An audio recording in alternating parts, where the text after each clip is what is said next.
Aloha. I am so happy to have Patricia Doucet. Did I say that right? Yeah. Doucet from Nova Scotia here with us today. With me in Hawaii, we're quite a distance apart here. So it's the modern technology makes wonderful things like this happen. I'm very excited to get to visit with her. Oh, you have had an amazing life, sounds like, with ups and downs. And I'm really impressed that you have found happiness along the way, because that's kind of my whole purpose, that people often think that when things happen that are challenging and trying, that they just can't be happy anymore, or they feel guilty about being happy. And it's so important to enjoy that happiness in your life. So I'd really like to hear it in your words. Tell us your story. Oh, I'm happy to be here, Emily. Thank you for having me. And we're talking about grief here and living and loving your way through grief. Mm. And I don't think any of us get very far in life without experiencing grief. And you found that to be true, Emily, Oh, I'm yeah. sure. Yes. So grief touches everybody, some more than others. And we have to learn how to live with it. We want to run away from it and not deal with it. But from my experience, we have to learn to embrace it and live with it.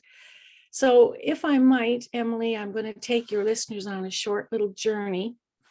Just Okay. do a drive-by on 5 points of grief in my life. And I know that some of them will be repeats, but you'll see as I go along what the 5 points are. Just different times in my life that I have grieved deeply. And then at the end, we'll tie it all together and see what we have.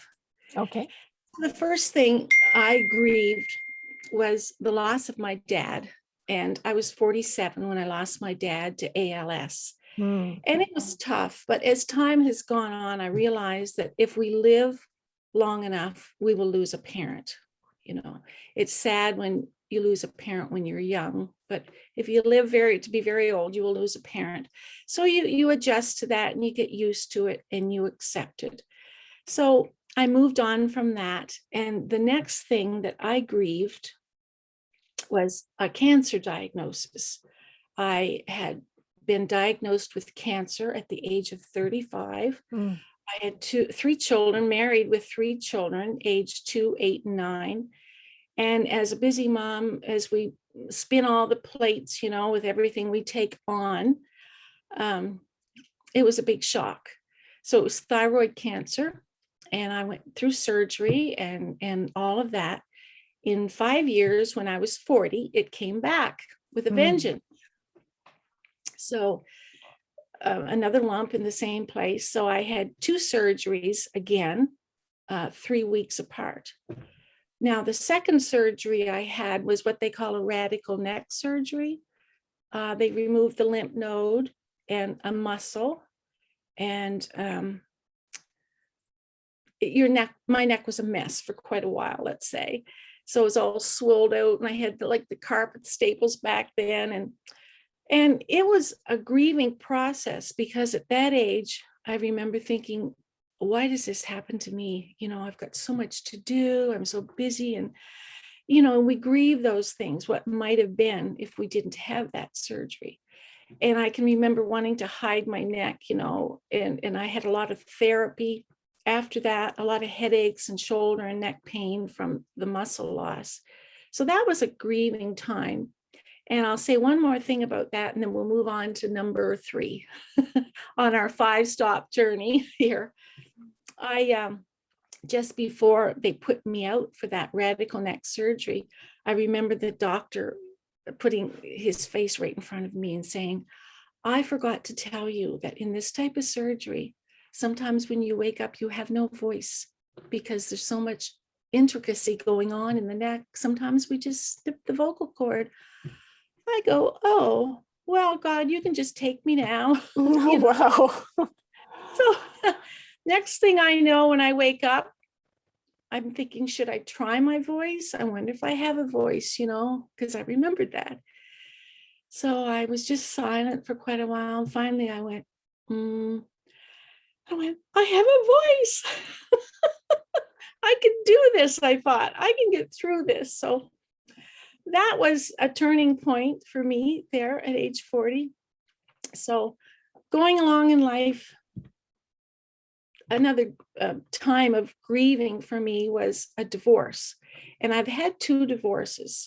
So I just like to say to your listeners, anybody that has had a divorce will realize that it is a time of deep grief.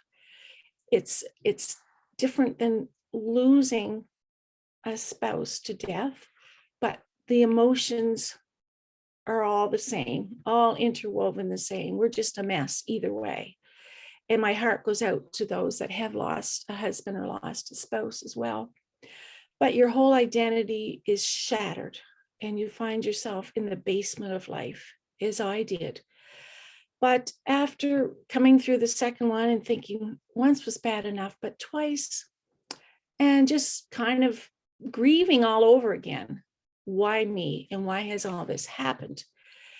And so moving along, I'm going to come back to number 4, which is going to be backtracking a little bit to the cancer.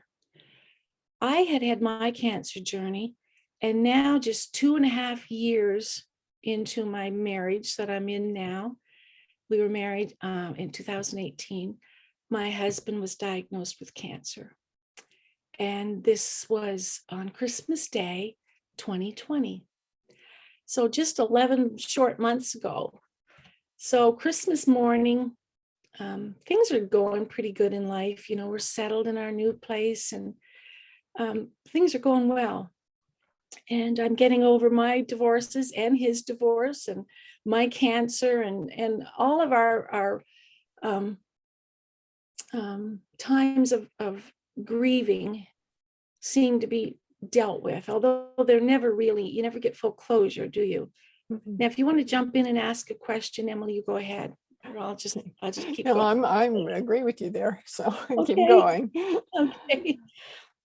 So I'm having my coffee downstairs in my office, in my happy place, and a good cup of coffee and having my prayer time and my devotions and Bible reading, thinking about Christmas Day, who's going to come by for dinner and how everything's going to go. And, you know, how praying about the day and how we do as women, we kind of think about details and all that.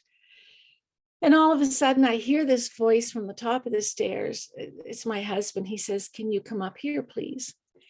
And I thought, oh, it doesn't sound like he has an early Christmas present for me or anything. It just sounds like a weird request.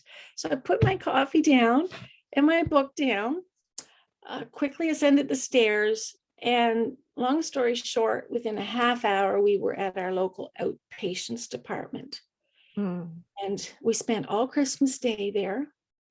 I actually forgot it was Christmas Day. And in maybe 7 or 8 hours, he had a cancer diagnosis. Oh, Yeah. So in our exhaustion, we came home and you just kind of numb and sat on the couch and wow. So moving into this year, 2021, the first 2 months, we were just in a fog because there was so much unknown. mhm. And so as the year has gone on, we've had chemo for him and radiation for him and many, many tests and doctor's appointments, many. Hard to keep track of them all. And so here we are almost to Christmas again, and he's still with me and he's still finishing up some treatments and, you know, a smaller surgery and everything. But something I really want to share with your listeners about grief. When he was first diagnosed at Christmas time, I knew he was grieving very deeply in January and February, and I knew there was more to it than his diagnosis. I just knew it. And I knew that earlier in his life, he had had some big losses. He lost some, you know, a couple of people that were very near and dear to him, very close to him. And he used to tell me, you know, when we first met, that the grief never goes away, never, ever goes away. There are always triggers and hurts. You get it almost healed, but there's a little part that never heals. It's always open and that will never heal in the grieving process. So he said, I just feel like I'm grieving all of those losses all over again with this cancer diagnosis, the why me, the blame, maybe I should have done this. I shouldn't have had so much ice cream or whatever, like health wise. It's, we blame ourselves, could have done this, should have done this, or if I hadn't done that.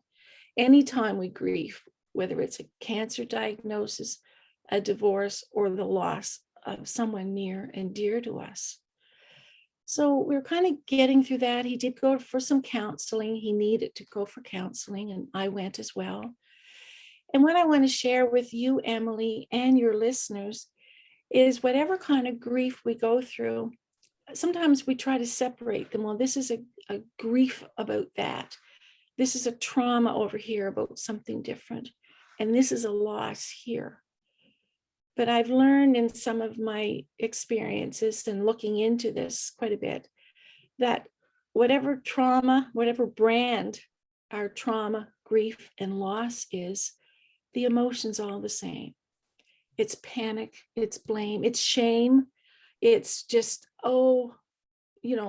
loneliness, loss, every emotion you can imagine. Fear, let's not forget the fear. And they're all kind of mangled in together.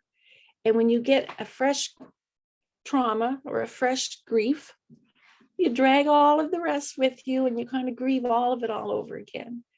And so that's just the way it is. So it's time now that I'm going to kind of tie all this together, that we've kind of did some drive-bys of some grieving moments in my life and times. What we've done this past year is we've decided to live in moments and days and not weeks and months, because we didn't know how many days and weeks and months we'd have. So we'd say, well, this is what we need to do today, this appointment, that appointment, but we can do this. And we would live and enjoy the moment. Now that's a cliche. You hear it all the time. Enjoy the moment. But we really did have to do that this year and we got through it. We had some laughs. We had some good times. We didn't go very far, but with COVID lockdowns, we wouldn't have gone very far anyway. So it's been a year of learning to find happiness and joy in the simple things that we still have that haven't been taken away. And that's what I really wanted to share with you and your listeners today. That's beautiful. I know when Ron, my last husband who died, was in his last couple of years, we had always tried to live in the moment. That was a philosophy he brought into our marriage that I'd heard it before, but hadn't really paid much attention to it. Yeah. But we actually tried to do that. I didn't find it cliche at all. And the more we did it, the lighter I felt. Everything just seemed to be better, because if you're in that moment, everything's okay. And we did that right up until he died. And it was amazing. It made it so much easier to go through that whole process than it had been with my last husband who died, because I didn't have that philosophy at that point. No. And it made a dramatic difference. So I know exactly what you're talking about. Yes. It's a wonderful thing to be able to find that moment and pay attention to it. You have to be really proactive to do it. It just won't happen. And I found for me and for him too, I think that it opened up a whole new world that otherwise you would have missed. Because as women, especially, we want to look ahead and fix this and fix that before we even get there. Yeah. You have to train yourself not to do that. Because you really can't. You might think you're doing it, but you really aren't. You can't. You lose today. You lose this moment. And then that's so incredibly valuable. We did things like toward the end, Ron had stopped being able to read, and I didn't realize that, because he's a brilliant man. He had 3 master's degrees, and he loved reading. He loved information and learning things new all the time. And somebody gave him, it was about a month and a half before he died, somebody gave him a book for his birthday present, and it was a book he really wanted, and he really wanted to read it. And I could see him sitting there with the book and looking at it with like this kind of puzzled look on his face. And I said, what's going on? And he said, Yeah. I can't see it. It wasn't that he was blind. He just couldn't see the letters well enough to see what the words were. Mm. So I read it to him, the whole book. It took a few days, but we sat outside on our lanai in the beautiful weather here in Maui, and I just read it, and we enjoyed the book together and could talk about it together as we were reading it, because it was kind of neat to do that, actually. Because often Yeah. when you read a book, you would really like to talk to somebody about it when it's going on, and if you're not reading the same book at the same time, it's not the same. So that was one of my favorite memories, was that time when I read him the book, the whole book, and he appreciated it so much, and I appreciated it, and it was wonderful time we got to spend together. Oh, what a great example of living in the moment. Hmm. Because when you're reading a book, your mind isn't going here, there, and That's right. everywhere. And you were both had your minds on the book at the same time. So you shared that space. That's a wonderful memory and a good example Hmm. of not trying to project yourself and fix everything up ahead and think about what has happened. You're just in the moment. Yeah, and I discovered that in that last year with him too, that I kind of had to let go of fixing things, because what he was dealing with, nobody was able to actually do anything about, or they refused to do anything about it. I thought at the time that they could, and I still think they might have been able to, but it didn't do either one of us any good to be upset that they weren't doing what we wanted them to or what we thought they should do, because it wasn't going to happen anyway. So we couldn't change it. So it was more important for us to really value the time that we did have and make it the best it could be, whatever it was. And that made it really Exactly. good. Oh, that's I bet you're really glad you did that. Oh, That's a yeah. wonderful example. We did one thing that he was on dialysis, and he had severe pain in his kidney region. And I'm sure it had to do with all the other problems that were going on, but even lying in bed, his back would really hurt. And I thought, I'm just going to look into reflexology. So I looked it up online to see how to massage his feet in a way that could maybe help him with his back pain. Mhm. And it did.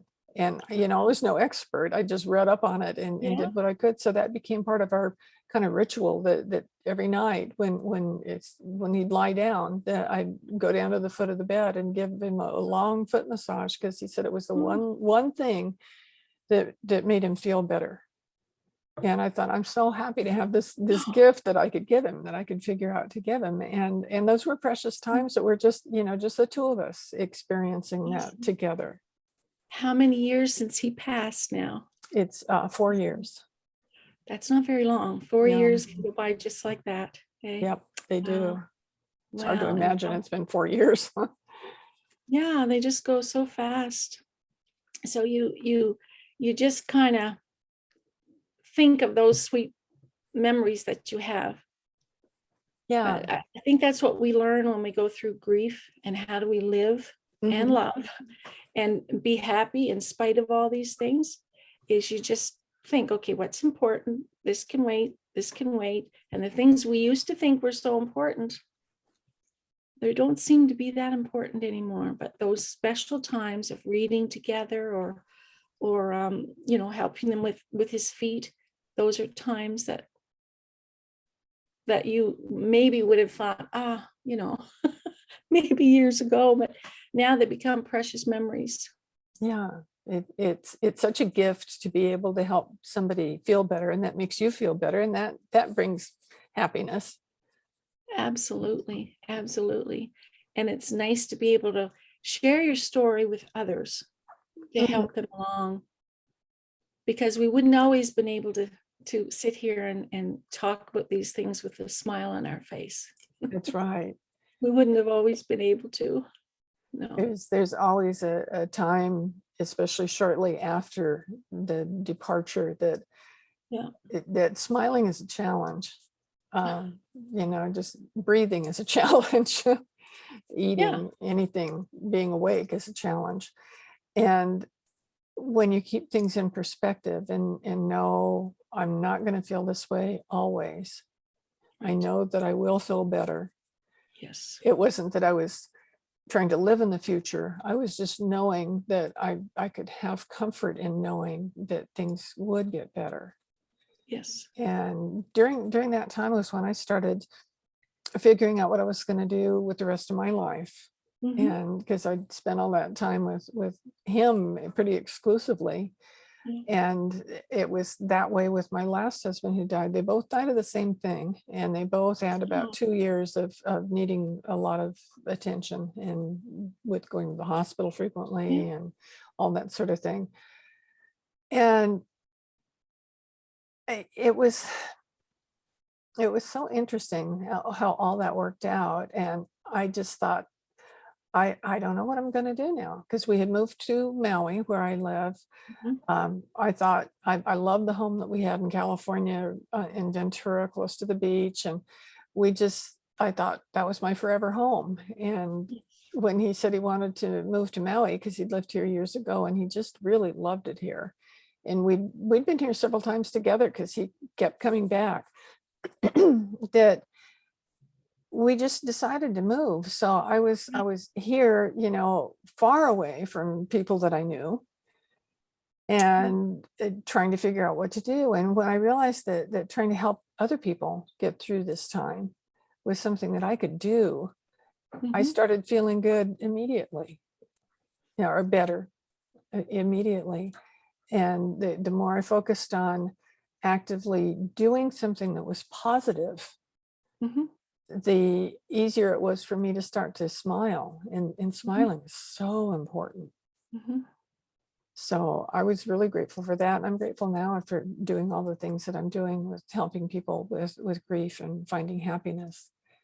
So I love hearing your story, that you can see with all Oh, you've been through. You've certainly have a lot to have dealt with and still be able to come out and smile mhm. and enjoy this time you've Absolutely. got with your husband now. That's wonderful. Yeah. And nobody knows what's next anyway. Mm-mm. It's just you're reminded of it when you have losses and traumas and grief, before some of these things happen, you think you have some control, but none of Yeah. us know. None of us know anything ahead. No. And I have a strong faith in God, and that got us through as well, prayer and it's just been wonderful to see answered prayer and all of that, and just to become, I don't know, um, going through some of these things just makes you stronger and gives you empathy for other people. Hmm. Like empathy, like you wouldn't believe, like for other people that are hurting. And if you've been through any of that and you can help them. I know when I was at my lowest, several lowest points, just looking for a way out and a hand up and to just connect with somebody that had been there would just mean everything. And so Yes. we try to be that person, perhaps. I like what you said, the hand up. I love that. Yeah. That's one of the greatest gifts you can give to people. And you don't even have to know them to be able to give them a gift like that. No. It can make all And the difference in the world. to sincerely care Hmm. about them because you know how bad it hurts to be where they are, and to give them hope that one step at a time they can come out of that place of brokenness as well. Yes. I always tell people when they ask me, they'll say something like, "This is this going to be like this forever?" And what I say to that is, every day is going to be a little better than the day before. Yes. It comes in small increments sometimes, so that it's just a little bit, but it's getting better and it builds up, Hmm. so that eventually you'll have a big sigh and say, it's not so bad right now. Right. I can breathe easier. I can smile. I can remember the people I do love that are here now, that Hmm. we can appreciate the love that we have together, Yes. children or relatives or friends that you can cherish your time. Your time becomes so much more valuable when you've been through Oh my something like God. we've been through. Yes. Yes. And you don't have to feel guilty about being happy or Mhm. laughing, whereas in the beginning, you don't think you'll ever laugh again. Like you said, even trying to breathe or smile again or laugh again. And finally, you get to that place and you think it's okay. It's okay. Yeah. Yeah, it's okay. He reminded me of when Ron died. His last week, he was on hospice for just a week, and when he decided that that was what he was going to do, he called all of his friends and family on the mainland and said, "If you want to see me, you better come now." And a lot of them Oh, did, and it was like a party at our house for the whole week with music and dancing and barbecuing and all kinds of things, and as well as being with him and really spending good quality time. Everybody was getting to spend quality time with him, and he got to, I was so grateful for FaceTime, because the people who couldn't get here, he got to actually see face to face to say their goodbyes and make sure everything that was said that needed to be. But the thing that's that got me was after he died on a Friday late afternoon, and all these people were still here from California, and they wanted to do something Hawaii-ish since they were there. And one of our friends, actually the guy that had been doing the barbecuing for us, was a singer, and he would go out on a dinner cruise. So he invited us out on the dinner cruise, and they were all going. And I said, "Well, have a good time," you know. And they said, "No, you're coming too." awesome. But I thought, I can't do that, you know. You But it can do probably was the best thing for me to do right then. that. They kind of helped me on there, and they didn't bother me. I found a place that I could sit kind of at the edge and look out at the ocean, and look in back at how beautiful Maui is, and just Mhm, be peaceful. And there's a big full moon, and it mhm. it was beautiful. And I thought, I'm so glad Yeah, I didn't just tell him I can't go, because I don't feel like, since my husband just died yesterday, I should be yeah, doing something like this. yesterday. But Yeah, it feeling like was I should be home and crying, like, yeah. And yeah. I'd done plenty of crying all day long and all night long the night before. And Oh, it was yes. so nice to be surrounded by so many people that loved him Mm, as well as me. mhm. And I thought, I'm glad I said yes, because I'm not sure I could have done that last time. I know I couldn't I have did last too. time. So So it's did you find you were stronger the second time than the first time? I was. I was surprised that I cried as hard and as deeply as I Mm, did, yeah. because I thought, I know what's coming, you know, I know that this is happening. And Mhm, but it still, still was a tremendous loss, and that just kind of came. But I also felt like, especially from living in the moment, I felt like, I know I'm going to be okay. I know I'm not going to feel like this forever. I have to mhm. allow myself to feel this way until I work my way through it. And in the process of working my way through it, I keep getting better and better. Absolutely. I Yeah. think that people really have a problem when they can't see that they're ever going to feel any better. Yeah, and then after a while, it feels okay to see people, and you got right into it the next day, being with Yeah. people. Well, then they left and I was by myself. Yeah, But still, absolutely. I was glad that I did that. Oh, absolutely. And if you don't have somebody to push you, you won't for Hmm. a while. You know, that's the same it is as it is with any type of grieving. You just don't want to be around people, especially happy people, because you want Hmm. them to be happy. You just don't want to bring them down to where you are at that time. Hmm. You think, oh, well, I better wait till I feel a little better before I am around other happy people. But it is good to be around happy people. Yes, absolutely. Yes. Well, this you have been on such a journey, and I love to see your smile. And Thank you. you're still in the midst of this whole life experience, and it's wonderful that you have that incredible gift of being able to notice what the moment is, Mhm, so that you can live there and make the mhm. very best of everything that happens for you. Yes. It's So the only place to be, really, and you don't really have a choice sometimes, but we were proactive to do it, and it worked for this year. And so it's the way we just live life now. Yeah, that's Yeah. wonderful. Yeah. I'm so grateful for you to coming on the show. I'm sure that lots of people are going to get hope from you that they haven't thought about before. I hope so. Thank you for having me, Emily. My It's been pleasure. wonderful. Thank you very much. Okay. Thank you. And for my listeners, I'll be anxious to see you next week and again, and help you find some smiles along the way.